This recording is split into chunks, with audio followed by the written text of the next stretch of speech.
సినీ రంగుల ప్రపంచంలో ఎంతోమంది నటీనటులు సీతాకోకచిలకల మాదిరి విహరించాలని, పేరు ప్రఖ్యాతులు సంపాదించాలని తహతహలాడిపోతుంటారు. అయితే సినిమాల్లో విభిన్నమైన పాత్రలతో ప్రేక్షకులను మెప్పిస్తుంటారు. అయితే మరికొందరు నటీనటులు బోల్డ్ పాత్రలతో కూడా ఫేమస్ అయినటువంటి వారు ఉన్నారు. ఈ కోవలోకే వస్తారు తెలుగు, తమిళ్, మలయాళం, కన్నడ, భోజ్పురి ఇలా అన్ని భాషల్లో కలిపి దాదాపు 250 పైగా సినిమాల్లో నటించిన యాక్టర్ తానెవరో కాదు రమ్య గారు. హీరోయిన్లకు సరిపడే అందంతో ఉన్నప్పటికీ తనకు వచ్చినవన్నీ దాదాపు వేంపు పాత్రలు, అలానే చిన్న చిన్న పాత్రలు, ముఖ్యంగా బోల్డ్ సన్నివేశాలే తనకి అవకాశాలుగా వచ్చాయి. వచ్చిన ప్రతి అవకాశాన్ని గూడా సద్వినియోగపరుచుకుంటూ 'నువ్వు నేను', 'ఆది', 'సింహాద్రి', 'యమగోళ మల్లి' మొదలైంది ఇలాంటి సక్సెస్‌ఫుల్ మూవీస్‌లో నటించారు. అయితే రమ్యశ్రీ గారు ఎక్కువగా సినిమాల్లో శృంగారభరిత పాత్రలను పోషించడం ద్వారా రమ్యశ్రీ గారికి అప్పట్లో కుర్రాళ్ళలో విపరీతమైన ఫాలోయింగ్ ఉండేది. అంతేకాకుండా రమ్యశ్రీ గారు 'ఓ మల్లి' అనే ఒక మూవీలో హీరోయిన్‌గా కూడా నటించారు. అయితే రమ్యశ్రీ గారు రీసెంట్‌గా ఒక ఇంటర్వ్యూలో మాట్లాడుతూ ఆమెను చాలామంది అసభ్యకరంగా బట్టలు వేసుకుంటుంది అని ఆమెను ఈవెంట్స్‌కి పిలిచి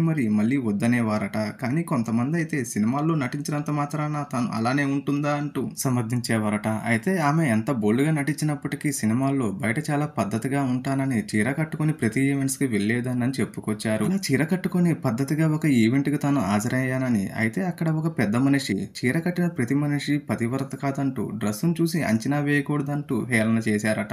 అయితే తనకు బి గ్రేడ్ సినిమాల్లో కూడా నటించమని ఆఫర్స్ వచ్చాయని, అంతేకాకుండా నీలి చిత్రాల్లో నటించమని తనపై చాలా ఒత్తిడి చేసేవారట అప్పటి దర్శక నిర్మాతలు. సినిమాల్లో ఆ పాత్రకు తగ్గట్టు పొట్టి బట్టలు వేసుకున్నప్పటికీ, వేంపు పాత్రలో నటించినప్పటికీ తాను అలాంటి బి గ్రేడ్ సినిమాల్లో నటించనని చాలా గట్టిగా తెగేసి చెప్పేవారట.